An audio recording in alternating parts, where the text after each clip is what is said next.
동생의 운명을 바꾸려던 가족의 최후. 외할머니께서는 오래전부터 운명에 관해 관심이 많으셨습니다. 매일같이 거실에서 불교나 도교 방송을 틀어놓으시고 운명에 관해 나오는 방송이라면 어떤 방송이라도 찾아보셨습니다. 뿐만 아니라 어디서 사오셨는지는 모르겠지만 송금에 대한 책이나 별점에 관한 책과 같은 수많은 운명에 관련된 책들을 매일마다 붙잡고 읽고 계셨기 때문에 할머니께 말을 붙일 기회조차도 없는 정도였습니다. 예전에 어머니께 할머니의 이런 비정상적인 행동에 대해 여쭈어 본 적이 있습니다. 어머니께서는 약간 곤란한 표정을 지으시더니 대답해 주셨습니다. 어머니의 말씀에 따르면 예전에 할머니께서는 운명에 대해 관심이 있으셨지만 지금처럼 집착의 정도까지는 아니었다고 합니다. 그저 심심하실 때 사주집으로 가셔서 운세나 알아보시는 것이 전부셨다고 하니 말입니다. 할머니의 관심이 집착으로 바뀐 계기는 할아버지의 죽음이었다고 합니다. 정말로 건강하시던 할아버지께서 갑자기 주무시던 중 돌아가셨으니 할머니께서는 운명이 할아버지를 잡아먹어 버렸다 하시면서 저렇게 운명에 집착하시게 되었다고 합니다. 할머니께서는 매일마다 운명에 대한 책을 읽으셨습니다. 저도 한번 들춰본 적은 있지만 거의 모두가 한자로 되어 있어 단 몇 문장도 읽지도 못했던 지겨운 책을 매일같이 읽으셨습니다. 그래도 다행인 것은 이런 할머니에게 운명에 대한 것 말고도 관심거리가 있다라는 것입니다. 이제 막 초등학교 1학년에 입학한 제 여동생이 바로 그 관심의 대상입니다. 저와는 달리 귀여운 여자애라서 그러시는지는 모르겠지만 할머니께서는 항상 제 동생과 붙어 있으셨습니다. 학부모 참관 수업도 따라가실 만큼 여동생을 이뻐하셔서 질투가 난 적도 있었습니다. 그런 어느 날이었습니다. 저와 부모님이 시장에서 장을 보고 집으로 들어왔을 때였습니다. 여동생이 평소엔 잘 울지를 않는데 그날따라 엄청 울고 있었습니다. 할머니는 제 인생에 있어서 처음 보는 한박 웃음을 지으며 여동생을 다독이고 있었습니다. 무언가 정말 섬뜩했습니다. 어머니와 아버지, 그리고 저는 아무 말도 못하고 멍하니 할머니를 바라보고 있었습니다. 정말 그 충격 때문일지는 몰라도 정적의 시간은 너무도 오래 지속되는 것만 같았습니다. 고요함을 깬 것은 할머니께서 저희를 돌아보시더니 무언가를 말씀하셨을 때입니다. 이제 오래 살겠어. 정말 오래 살겠어. 할머니께서는 활짝 웃으시며 동생을 바라보았습니다. 하지만 할머니의 방긋한 웃음에도 여동생은 계속 울었습니다. 얼굴을 가리며 계속해서 울었습니다. 무슨 일인지 얼굴을 보려 해도 여동생은 얼굴을 돌리며 저를 피했습니다. 동생은 계속해서 저와 어머니의 손을 피해가며 울고 있던 터라 어떻게 해야 할지를 도저히 모를 때였습니다. 툭 하고 여동생의 얼굴에서 무언가가 떨어져 내렸습니다. 다름 아닌 피였습니다. 피가 제 손바닥으로 떨어진 것이었습니다. 저와 아버지께서 여동생을 붙잡고 손을 겨우 벌려본 결과 여동생의 얼굴은 무언가 예리한 것으로 긁힌 듯 여기저기에 상처가 나 있었습니다. 가족들이 모두 당황스러워 할 때였습니다. 내가 얼굴을 오래 살 상으로 만들어줬다. 이제 정말 오래 살겠어. 할머니께서는 그 사건이 있은 후 몇 주 후에 돌아가셨습니다. 아버지께서도 할머니를 따라 정확히 이런 일이 있고 3달 뒤 자동차에 치여 돌아가셨습니다. 어머니께서도 몇 주 전 돌아가셨습니다. 이제 이 넓은 집에 남은 것은 저와 제 어린 여동생입니다. 모두가 죽어버리고 말았습니다. 반년 사이에 저는 모든 가족을 잃어버리고 말았습니다. 할머니를 선두로 계속해서 가족들이 3개월마다 죽었습니다. 할머니께서 돌아가시고 9개월이 흘렀으니 아마 이제 제 차례일 것입니다. 할머니와 아버지, 그리고 어머니께서 차례로 돌아가시고 남은 것은 저뿐이니까 말입니다. 머리를 감싸고 자리에서 일어섰습니다. 어떻게든 동생은 살아남아야 한다고, 꼭 살릴 것이라고 마음속으로 다짐했습니다.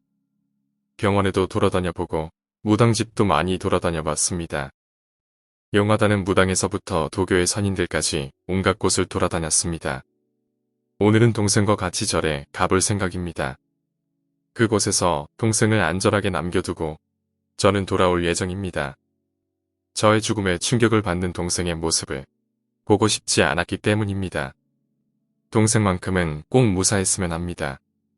다음 날, 동생과 저는 아침 일찍 집을 나섰습니다. 제가 언제 어떻게 죽을지도 모르는 상황에서 동생과 붙어 있으면 동생도 위험할 것이라 생각해 아침 일찍 나간 것입니다. 도착한 건 오후 1시. 예상보다 비교적 빨리 절의 입구에 도착했습니다. 여동생은 아침에 일어난 것이 힘들었는지 아까 전부터 옆에서 졸며 걷고 있습니다. 너무 졸려 보이는 듯해서 절까지 업고 올라갔습니다. 절에서 처음 만난 스님께서는 굉장히 젊으셨습니다. 보통 제가 생각하던 스님은 50대에서 80대 사이에 흰 수염의 스님이었는데 20대 초반의 젊은 스님이어서 약간 의아했습니다. 젊은 스님의 안내를 받아 동생과 들어간 곳은 쥐지 스님의 방으로 보이는 듯한 약간이지만 넓은 방이었습니다. 나무로 만든 탁자와 서랍과 같은 평범한 가구가 다였지만 지금까지 요란하기만 했던 다른 무당들이나 음침했던 선인들의 집과 비교를 해봤을 때 오히려 정말로 믿음이 갔습니다. 스님께서는 방금 전까지 어디를 다녀오셨는지 대략 30분 정도를 방 안에서 기다린 다음에야 겨우 만날 수 있었습니다. 쥐지 스님께서는 슬며시 방으로 들어오시고 저와 여동생 앞에 앉으셨습니다. 그리고 여동생의 손을 잡으시곤 여동생의 눈과 저의 눈을 번갈아 바라보시며 한참이고 그렇게 계셨습니다. 동생분께서 너무 오래 사셨습니다. 쥐지 스님께서 처음으로 저를 보시고 꺼낸 말씀이었습니다. 동생과 저는 어리둥절하며 쥐지 스님을 바라보았습니다. 누군가 인위적으로 수명을 늘렸습니다. 사람이 제 명대로 살지 못하면 불행이 일어나는데 딱 그 상황입니다. 사람이란 원래가 운명에 따라 사는 법입니다. 수명도 하늘이 정한 것이지요. 수명은 가족들마다 정확히 그 몫이 나누어 있습니다. 어머니께서 하늘로 돌아가셨는데 아버지께서 장수하시거나 고아들의 수명이 일반인들보다 긴 것도 그 이유지요.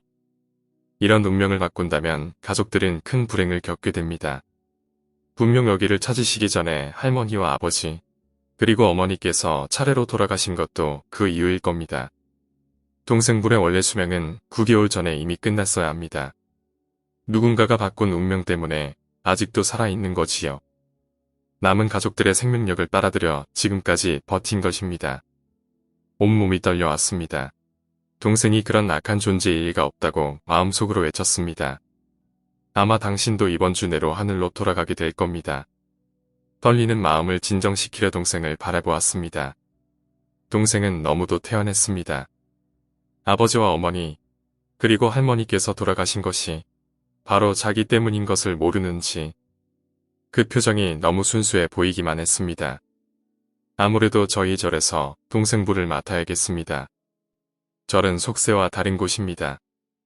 이미 운명의 거대한 강 속에서 빠져나간 아이는 다른 곳에서는 몰라도 이곳만큼은 안전할 것입니다. 당신도 마찬가지고 말입니다. 동생과는 그날을 끝으로 더 이상 얼굴을 보지 못했습니다. 그리고 저는 살아남았습니다. 부모님께서 돌아가신 후 저는 일해야만 했습니다. 고등학교도 돈이 없어 못 다니게 되었고 그저 아르바이트에 매달려 생활했습니다. 평소 꿈꾸고 있던 미래도 어느 순간 제 머리에서 사라졌습니다. 한번 뒤틀린 운명은 다시 되찾을 수 없다고 합니다. 조상들께서 운명을 받아들여라 라고 하신 이유가 무엇인지 이제 알 것도 같습니다. 내 운명을 바꾸려다 다른 사람을 죽이고 또 아프게 하기에 그저 받아들이라고 한 것입니다. 오늘도 아침 일찍 나가 하루 종일 일하다 옵니다. 아버지와 어머니, 그리고 할머니와 동생이 함께 살았던 그때가 그립습니다. 오늘 이야기는 여기까지입니다. 오늘 이야기가 재미있으셨다면 구독과 좋아요, 댓글 부탁드립니다.